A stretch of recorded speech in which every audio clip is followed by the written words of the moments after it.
Today is not only Donald Trump's inauguration, but it also marks Martin Luther King Jr. Day, a federal holiday honoring the late civil rights leader. These are live pictures of the MLK Jr. Memorial.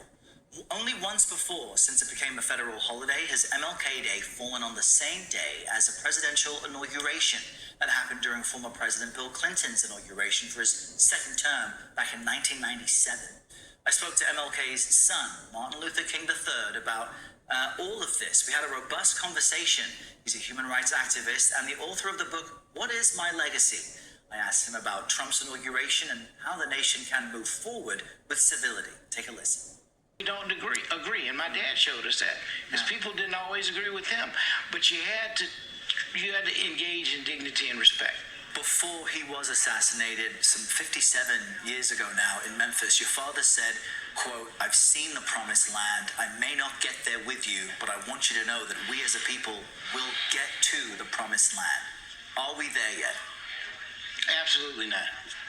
I don't mean to be so blunt, but no, we are not even in the vicinity yet.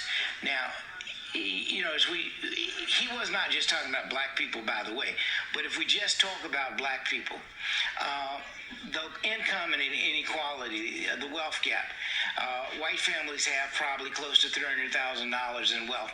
Black families is somewhere around $35,000, maybe even less.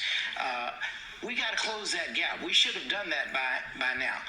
Back in his era, we had no known black billionaires. Now we have a minimum of 12. So again, progress has been made, but how do we increase that? How do we address the issues of economic inequality?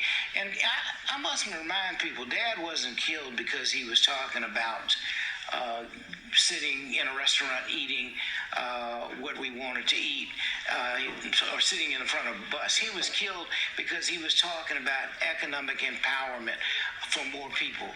And when you talk about a radical redistribution of wealth, which is something that those at the time knew and understood and felt, because he's talking this way, he has to be removed. Unfortunately, that is still needed today, a redistribution of some wealth, because there's such a huge disparity. And some may say, well, people need to have the free market, which is true.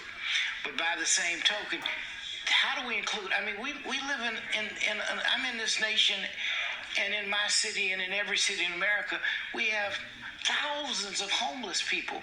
In a nation with a $23 to $25 trillion economy, something is wrong with that. And the answer is not just giving a man a fish. That may be a part of the answer. But when we teach people to fish, they can feed themselves and their families for a lifetime. We've got to change the climate. Martin Luther King III, we really appreciate you spending some time with us today. Thank you for the opportunity. So my loans,